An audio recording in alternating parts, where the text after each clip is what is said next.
Le parti pris. Le parti pris du jour, c'est le vôtre, Mohamed Meshmash. Bonjour. Bonjour. Merci d'être avec nous sur RMC. Vous avez cofondé l'association Assez le Feu, association fondée à l'époque au lendemain des émeutes de 2005 à Clichy-sous-Bois.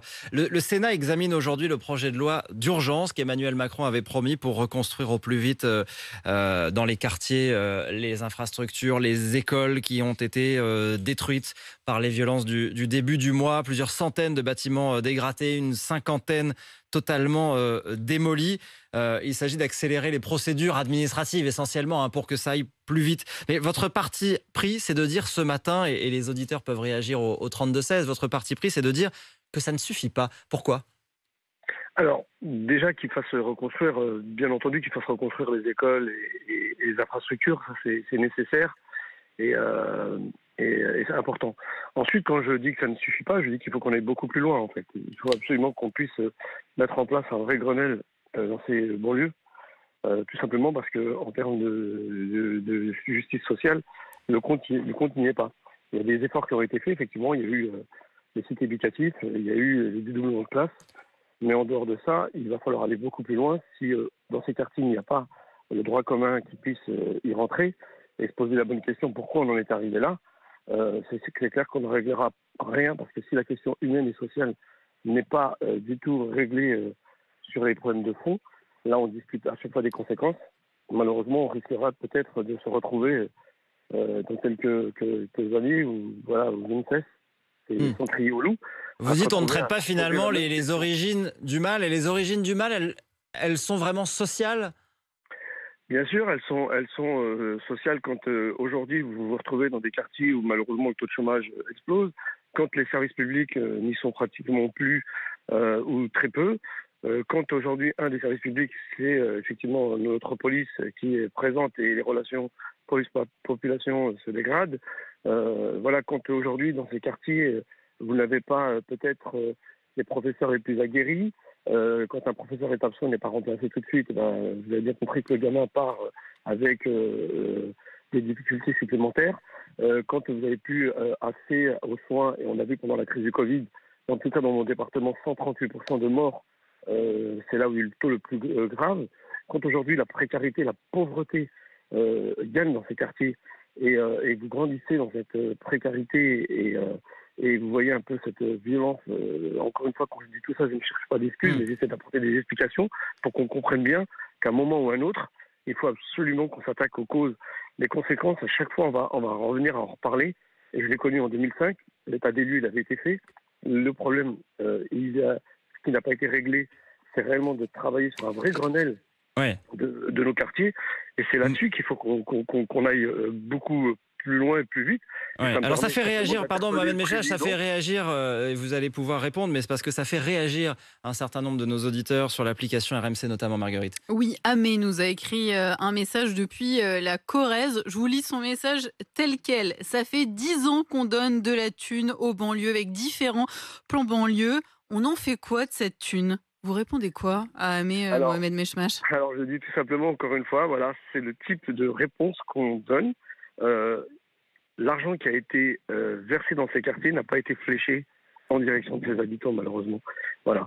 Et il y a eu différents dispositifs où effectivement il aurait fallu évaluer ces dispositifs pour savoir s'il aurait fallu continuer ou pas. Moi je parle honnêtement de prendre en compte. Il y a eu quand même des rénovations urbaines, des chantiers, des réhabilitations d'immeubles, des infrastructures. Vous ne pouvez pas dire totalement que l'argent n'a servi à personne.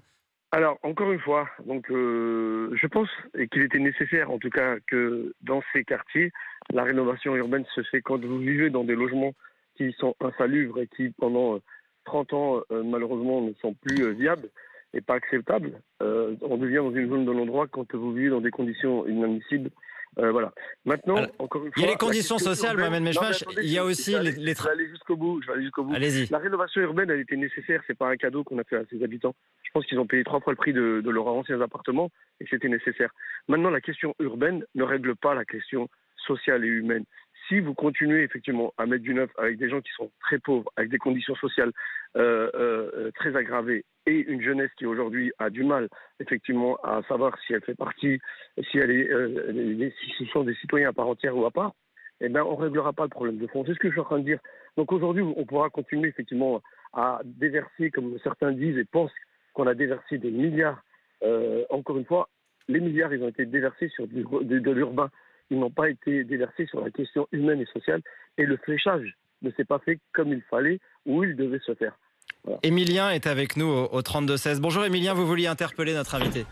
Oui, tout à fait, parce que là c'est des choses que j'arrive plus à entendre aujourd'hui. Moi, je pense que les choses ont évolué. Mon médecin est noir, les infirmiers qui viennent à la maison sont arabes. Donc, je veux dire, la question sociale de presque pas acceptation ou quoi que ce soit, faut arrêter. Il y a des gens qui, je les ai vus sur des reportages, la pauvre mamie qui est très pauvre, qui vend du shit, très bien, ce qui est totalement faux. Puisqu'à savoir, elle nous montre son appartement qui est complètement arraché. L'appartement avait été refait à neuf, c'est eux qui les arrachent. Les tours qu'on voit à Nanterre, elles étaient magnifiques. Là, c'était Pablo Picasso, quand elle est sortie, elle était magnifique. À un moment donné, quand il y a dans certains quartiers, s'ils sont dégueulasses, c'est que les gens n'en prennent pas soin aussi. Alors, il y a des états de délabrement, certes, il y a des choses qui ne sont pas faites, certes. Ce que vous voulez dire, c'est qu'il faut plus de policiers et d'autorités, Emilien ? Non, il faut simplement que chacun s'assume. Et à un moment donné, il faut que chacun s'assume. Combien j'ai vu de gens arriver, ben non, c'est dégueulasse, je ramasse pas, c'est pas mon boulot. Vous savez, il y a des espèces de poubelles enterrées. Alors, c'est pas facile devant chez les gens. Mohamed Mechmach va vous répondre. Emilien, merci beaucoup pour votre intervention. Mohamed Mechmach, il y a aussi ce sujet, voilà, l'incivilité, la violence. On entend beaucoup d'auditeurs qui sont excédés par ce qu'ils ont vu. Alors, évidemment, il y a ces questions sociales, mais est-ce qu'il y a aussi ce besoin d'autorité, de respect à remettre dans ces quartiers ? Mais quand je dis qu'il faut tout reconstruire, donc ça fait partie des choses qu'on doit reconstruire. Maintenant, c'est trop facile de pouvoir, encore une fois, apporter des jugements comme ça. Est-ce que les gens vivent les conditions des habitants ? Est-ce que les gens vivent dans un 3 pièces où ils sont 8 à 10 alors que la typologie du logement ne convient plus ? Je suis désolé, est-ce qu'aujourd'hui, tout le monde se retrouve malheureusement livré à soi-même quand il faut absolument pouvoir essayer d'élever 3 ou 4 enfants et puis le matin se lever de bonne heure pour aller faire les ménages dans ceux qui ont la chance d'avoir travailler dans des bureaux et de pouvoir accompagner leurs enfants à l'école et de pouvoir les éduquer. Mais encore une fois, quand je dis tout ça, moi je ne cherche pas d'excuses. Moi, tout ce qui m'intéresse aujourd'hui, c'est d'apporter quelques explications pour qu'on puisse trouver les leviers et les solutions. Et ceux qui veulent s'obstiner à continuer à regarder ce tableau-là, malheureusement, qui clairement finissent par créer du débat et ne créent pas le vrai débat, de dire qu'à un moment ou à un autre, il faut qu'on ait un vrai Grenelle de ces banlieues, on ne réglera rien, on continuera peut-être à échanger comme on le fait ce matin, et comme je l'ai fait en 2005, quand on a fait l'état des lieux de la France, quand il y a eu ces révoltes sociales, et qu'on a pu apporter quelques réponses et des solutions, on n'a pas été entendu. Ouais. Moi, merci je suis à désolé, vous. encore une fois, on ne vit pas tous les mêmes conditions, et je le dis, y compris dans les quartiers ruraux, on se retrouve aussi avec des situations de pauvreté, de désert de services publics. Et quand ces gens ne sont pas présents, on a bien entendu, je suis désolé, je suis obligé de vous couper parce qu'on est vraiment au bout du temps qu'on avait ensemble, mais on a très bien entendu votre message et votre demande pour un Grenelle des banlieues pour aller sur les causes sociales et pas seulement effectivement la reconstruction et le matériel. Merci à vous, Mohamed Mechmach, fondateur de l'association Assez le Feu. Il est 8h21.